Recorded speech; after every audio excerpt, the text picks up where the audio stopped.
প্রায় 70,000 আশা ও আইসিডিএস কর্মীরা পাবেন স্মার্টফোন। আজ বিধানসভায় পেশ করার রাজ্য বাজেট এমনই ঘোষণা করলেন অর্থ প্রতিমন্ত্রী চন্দ্রিমা ভট্টাচার্য। 2026-এর বিধানসভার আগে এটি ছিল শেষ পূর্ণাঙ্গ বাজেট।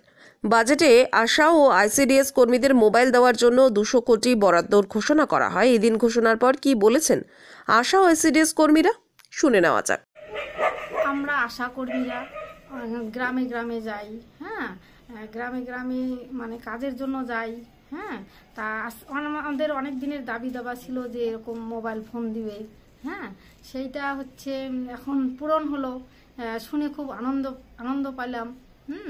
হচ্ছে দিদিকে ধন্যবাদ জানাই, মুখ্যমন্ত্রী দিদিকে ধন্যবাদ জানাই, হ্যাঁ। আমাদের কাজেরও সুবিধা হবে,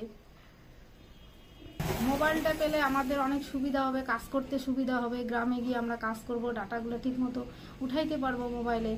আর আগামী দিনে যে দাবি দাবাগুলো আছে এগুলোই যেন মুখ্যমন্ত্রী দিদি আমাদের পূরণ করে, এই আশাই রাখি। কি নাম আপনার? আমার নাম শোভা দাস। 200 কোটি টাকা বরাদ্দ করা হলো, কতটা সুবিধা হবে কাজে এবং এই বাজেট নিয়ে কতটা খুশি আপনারা? খুশি। কি বলবেন, কতটা সুবিধা হবে? যদি পাই মোবাইলটা যদি পাই তাহলে আমার কাজের ডাটাগুলো তুলতে সুবিধা হবে। কাকে ধন্যবাদ জানাবেন? চন্দ্রিমা ভট্টাচার্যকে। মুখ্যমন্ত্রীকেও ধন্যবাদ জানাবেন? মুখ্যমন্ত্রীকে ধন্যবাদ। কি নাম আপনার? গৌরী সিংহ, আশা কর্মী। আশা কর্মী। দিদি, আপনার নাম এবং পরিচয়? আমার ওয়ারিশ জজ, অঙ্গনারী কর্মী, সেন্টার নাম্বার 116, সরদিনী রায় সিংহ। দিদি, আজকে তো আপনাদের কাজের জন্য দীর্ঘদিন ধরে দাবি করে আসছিলেন, আন্দোলনও করেছেন ব্লকে ব্লকে, মোবাইল ফোনের দাবি। সেই মোবাইল ফোনের জন্য 200 কোটি টাকা রাজ্য বাজেটে ঘোষণা হলো, কি বলবেন এই বিষয়ে? আমাদের মোবাইল দিলে তো ভালো হয়, তাহলে আমাদের পোষণ টাকারের কাজ করতে খুব সুবিধা হয়। অনেক দিন তো আন্দোলন করেছিলেন, এখন যদি দাবি পূরণ হয় কেমন লাগবে? ভালো লাগবে, পোষণ টাকার আপনারা আন্দোলন আমাদের করেছিলেন?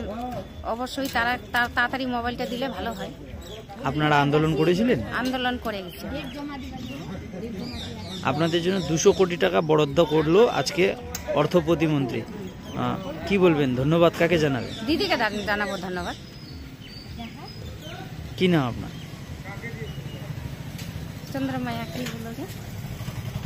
আপনার নাম কি? আমার নাম সরদিনী রায় সিংহ।